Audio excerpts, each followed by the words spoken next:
वन्दे ब्रह्मपुराधिपं श्रीसहजानन्दं च मूलाक्षरम्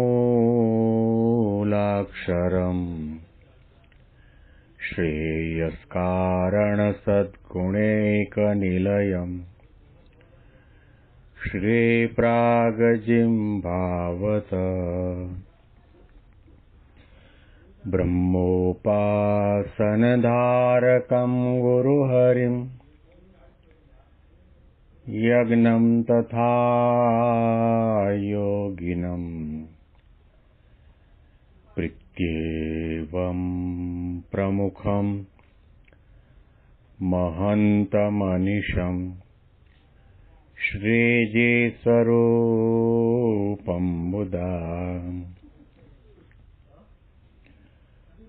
મહિમાનો મહિમા પ્રવચન માળામાં આજે 28મી જૂન 2025 શનિવારના દિવસે તમામ સંતો હરિભક્તોને મારા સાષ્ટાંગ પ્રણામ.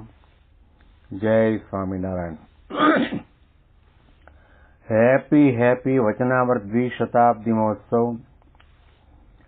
હેપી પ્રમુખ સ્વામી મહારાજ શતાબ્દી મહોત્સવ. ગઢડા અંત્યના 25મા વચનામૃતમાં શ્રીજી મહારાજ કયા દોષે કરીને આપણા ઉપર કુરાજી થાય છે અને કયા સદગુણો આપણામાં આવે તો ભગવાન અને સંત આપણા ઉપર રાજી થાય છે, એના કેટલાક મુદ્દાઓ મહારાજ સભામાં બેઠેલા સંતો હરિભક્તોને જણાવી રહ્યા છે. મહારાજે કહેલા જે મુદ્દા છે એને હંમેશના માટે નજર સામે રાખવાની જરૂર છે. મહારાજે શરૂઆતમાં કહ્યું કે કેટલાક વાણીના દોષ છે, વચનના દોષ છે. વચનના દોષ કયા પછી મહારાજે કહ્યું કે જે કોઈ પણ પ્રકારનો અહંકાર લાવે એ અમને ગમતું નથી. ભગવાનનો અને ભગવાનના બળનો અને શક્તિ સામર્થ્યનો ત્યાગ કરી પોતામાં જે કંઈ હોય કે ન હોય એના બણગા ફૂંકતો હોય, મહારાજ કે એ અમને અતિશય નથી ગમતું. ભગવાન કરાવશે તો થશે તે ન ગમે. અને આમ હું કરીશ એમ કેવળ પોતાનું જ બળ રાખે પણ ભગવાનનું બળ ન રાખે તે ન ગમે. ઊંડાણથી આ વાક્યનું ચિંતન આપણે કરીએ તો એક વાત ઉડીને આંખે વળગે. મહારાજને ક્યારેય પણ અસત્ય ગમતું નથી. આપણે કંઈ પણ છીએ, આપણે કંઈ પણ કરીએ છીએ, એક કદમ મંડાય છે એની અંદર પણ અને મટકું મરાય છે એની અંદર પણ ભગવાનની શક્તિ જ કાર્ય કરે છે. ગમે તેવો દુનિયાનો સત્તાવાળો હોય, કરોડોપતિ અબજોપતિ હોય, રૂપવાન હોય, મહાબળીઓ હોય, એક ઘાન બે કટકા કરે અને એક મુક્કો મારે અને 12 ઇંચની દિવાલને તોડી નાખે, એવી તાકાતવાળો હોય, એના બાપની પણ તાકાત નથી કે ભગવાન પોતાની શક્તિ ખેંચી લે તો એક મટકું પણ મારી શકે. આ સત્ય સનાતન બાબત છે. કોયલ ટહુકા કરતી હોય, ભમરા ગુંજારવ કરતા હોય, ઝરણા ખળખળ વહેતા હોય, સૂર્ય અને ચંદ્ર પ્રકાશ પાથરતા હોય, વૃક્ષો ફળ આપતા હોય, નદી વહેતી હોય, આ બધાની અંદર કર્તૃત્વ શક્તિ કોઈની પણ હોય તો ભગવાન પુરુષોત્તમ નારાયણની છે. આ સત્ય સનાતન બાબત છે. અને એ સત્યનો ત્યાગ કરીને તમે અસત્ય કહેતા પોતાનું બળ રાખો. જે તમે મટકો મારવા તૈયાર નથી, મટકો મારવાની શક્તિ તમારી પાસે નથી, એ તમે એમ કહો કે મેં સત્સંગ વધાર્યો, મેં આટલી સેવા કરી, મેં આટલું દાન કર્યું. ઘણી વખત તમે જોજો મંદિરોમાં ઘણી વખત ઉત્સવ સમયમાં જ્યાં થાળ ભેટની સેવા લેવાતી હોય, ત્યાં થાળ ભેટ લેવાવાળા 1, 2 કે 3 વિન્ડોની અંદર 3 હરિભક્તો સેવામાં બેઠા હોય અને સભાની સમાપ્તિ પછી એટલો બધો ધસારો થાય, લોકો લાઈનમાં ઉભા રહેતા હોય, એમાં કોઈ અડબંગી હોય, એનો નંબર તો 10 નંબર પછી આવવાનો હોય, 10 હરિભક્તો પસાર થયા પછી એનો નંબર આવવાનો હોય, પણ એ અડબંગી માણસ પોતે થાળભેટની ઓફિસમાં લખવાવાળી વ્યક્તિને ઓળખતો હોય અને ત્યાં ઉભો એમ કે, રમણભાઈ, અમારા 5000 લખી લો, અમારા તરફથી રસોઈ. આવું તમારે કહેવાની શું જરૂર છે? હું તો એમ કહું કે તમે લખાવો ભેટ. ભેટ શબ્દનો પણ પ્રયોગ કરી શકાય નહીં, કારણ કે આ દુનિયામાં જ્યારે આપણે આવ્યા, માતાના ઉદરમાંથી બહાર નીકળ્યા, ખાલી હાથે આવ્યા છીએ, શરીર ઉપર કપડું પણ નહોતું, અને પછી મોટા થયા, ભણ્યા ગણ્યા, નોકરી ધંધા વ્યવસાય કર્યા, કરોડો કમાયા. એ આપવાવાળા કોણ છે? ભગવાન છે. મેરા મુझ में कुछ नहीं, जो कुछ है वो तेरा, तेरा तुझको सौंपते क्या लगेगा मेरा.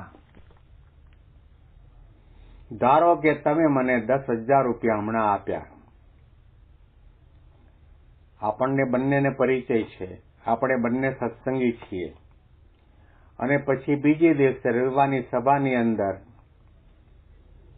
માઇક ઉપરથી હું જાહેરાત કરું કે આ 10,000 રૂપિયા હું તમને ભેટ આપું છું.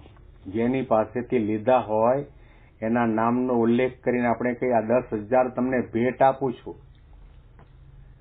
અરે ગઈકાલે તો એ માણસે તમને આપેલા, એને તમે પાછા આપો છો, એને ભેટ શબ્દનો પ્રયોગ કેમ કરી શકાય? એમ આપણી પાસે કંઈ પણ છે, ભગવાનનું આપેલું છે. બુદ્ધિ ઇન્દ્રિય મનઃ પ્રાણાન જનાનામ અસૃજત પ્રભુ માત્રાર્થમ ચ ભવાર્થમ ચ યાત્મને કલ્પનાય ચ. શ્રીમદ ભાગવતના પહેલા સ્કંદની અંદર વ્યાસ ભગવાને કહ્યું, ભગવાને આપણને બુદ્ધિ આપી, ઇન્દ્રિયો અંતઃકરણ સર્જી આપ્યા, આવું તંદુરસ્ત શરીર આપ્યું, જીવવા માટે હવા પાણી અન્ન આપ્યા, અને આપણે એમ કહીએ કે હું તમને આપું છું. જાહેર સભામાં માઇક ઉપરથી તમે કહો કે ફલાણા ભાઈ, હું તમને આ 10,000 ભેટ આપું છું, એને કેવો ધોખો થાય. એમ મંદિરમાં જઈને પણ આપણે થાળ ભેટ લખાવતી વખતે કહીએ કે આ થાળ મારા તરફથી, આ ભેટ મારા તરફથી. અરે તારું શું છે? જેનું હતું એને તું પાછું આપે છે. કહેવાનું તાત્પર્ય, ભલે વ્યવહારિક રીતે આપણે શબ્દ પ્રયોગ કરવો જોઈએ, થાળ ભેટ ઓફિસ લખવું જોઈએ, રિસીટમાં પણ ભેટ ને થાળની રસોઈની સેવા એવું લખવું જોઈએ, એની ના નથી, પણ આપણા હૈયાની અંદર એવો અહંકાર બેઠો છે. આપણે જે કંઈ કરીએ છીએ એનું આપણને અભિમાન થયું છે. મહારાજે કહ્યું કે એ અમને ગમતું નથી, લેશ પણ ગમતું નથી. બલિરાજાએ ત્રિલોકનું રાજ્ય આપી દીધું તો પણ એને મનમાં ધોખો પણ નથી થયો, અને હે પ્રભુ, મેં તમને આ દાન કર્યું છે એવો શબ્દ પ્રયોગ પણ નથી કર્યો. ભગવાને 3 પ્રકારના કપટ કર્યા હતા. પોતે ભગવાન હોવા છતાં પણ બ્રાહ્મણનું રૂપ લઈને આવ્યા, અને ત્યાર પછી 3 પગલાની અંદર ત્રિલોકનું રાજ્ય તો લઈ લીધું, પરંતુ એના માથા ઉપર પગ મૂકીને એને પાતાળમાં નાખી દીધો. તેમ છતાં પણ બલિરાજાને ભગવાન વામનનો અભાવ અવગુણ નથી આવ્યો, અને કહ્યું નથી કે મેં તમને ત્રિલોકનું રાજ્ય આપું, તમે મને આવી રીતે માથા ઉપર પગ મૂકો. એના નેત્રમાં હર્ષના આંસુ છે. ધન્ય થઈ ગયો કે મેં મારી જિંદગીની અંદર ક્યારેય પણ આગંતુકને, ભિક્ષાર્થીને ખાલી હાથે પાછો ઠેલ્યો નથી. અને ભગવાન જેવા ભગવાન મારે ત્યાં ભિક્ષા લેવા માટે આવ્યા અને જેના હાથ હંમેશા માટે ઉપર રહે એના હાથ આજે નીચે અને મારા હાથ ઉપર, અને એમની કૃપાથી જ આ હું ત્રણેય લોકનું દાન આપી શક્યો. એમની મોટી કરુણા છે. દાસત્વ ભાવ ગયો નથી, અહંકાર કર્યો નથી. એટલા માટે શ્રીજી મહારાજે વચનામૃત બલિરાજાનું લખ્યું અને વર્ષો પછી પણ બલિરાજાના બલિદાનની ગાથા ગવાય છે. કંઈ પણ કરો, આપણે ગુજરાત કાઠિયાવાડમાં કહેવત છે ને સંતો મહાપુરુષો એમ પણ કહેતા હોય છે કે જમણા હાથે દાન કરો એ ડાબા હાથને પણ ખબર પડવી જોઈએ નહીં. આપણે જોઈએ મંદિરમાં આપણે ઠાકોરજી પાસે ઉભા રહીને સભામાં બેઠા હોય ત્યારે, અથવા તો પ્રાતઃ પૂજાની અંદર માળા કરીએ તો માળા આપણે ગૌમુખીમાં રાખીને કરીએ છીએ. માળા કરવાની ક્રિયા આધ્યાત્મિક ક્રિયા છે, ભક્તિ ક્રિયા છે, ધ્યાન છે, માનસી છે, સ્મરણ છે. આજુબાજુ કપડાની ગૌમુખીથી ઢંકાયેલી છે માળા. એ ગૌમુખીનો એક એક તાતણો આપણને એમ કહેવા માંગે છે કે તમે આ માળા કરો છો, બીજાને તો દેખાતું નથી, પણ બીજી કોઈ પણ નાની મોટી આધ્યાત્મિક ક્રિયા કરો એની અંદર તમે ગૌમુખી રાખજો, બીજાને બતાવવા માટે નહીં, ઢાંકીને કરજો. પોતાના કંઈ પણ નાના મોટા ગુણ હોય, આધ્યાત્મિકતા હોય, ભૂલે ચૂકે પણ ખુલ્લા ન કરતા, જગ જાહેર ના કરતા, કારણ કે ભગવાન એ સારી રીતે જાણે છે. તો શ્રીજી મહારાજે આપણને અહીંયા આગળ એ કહ્યું કે આવું કોઈ પણ પ્રકારનું જે બળ રાખે ને ભગવાનનું બળ મૂકી દે એ અમને લેશ માત્ર પણ ગમતું નથી. અને બીજા વ્યવહારિક કામ કરવા હોય તેમાં તો લાજ તથા આળસ ન હોય, અને ભગવાનની વાર્તા કરવી, કથા કરવી, કીર્તન ગાવવા તેમાં લાજ રાખે ને આળસ રાખે તે ન ગમે. ત્યાં તો આળસ મૂકવાની છે, લાજ પણ મૂકવાની છે. ભગવાનના ગુણગાન ગાઓ, ગાતા જ રહો, ગાતા જ રહો. મન ગાજે તો મન મૂકીને ગાજે. આવી જબાન આપી છે. આવા સંત અને ભગવંત આપણને અનંત જન્મમાં ક્યારેય મળ્યા નથી. એના મહિમાનું ગાન, એમના સંતો હરિભક્તો, એમના સિદ્ધાંત અને ઉપાસનાનું ગાન આપણે અત્યારે નહીં કરીએ તો ક્યારે કરવાનું?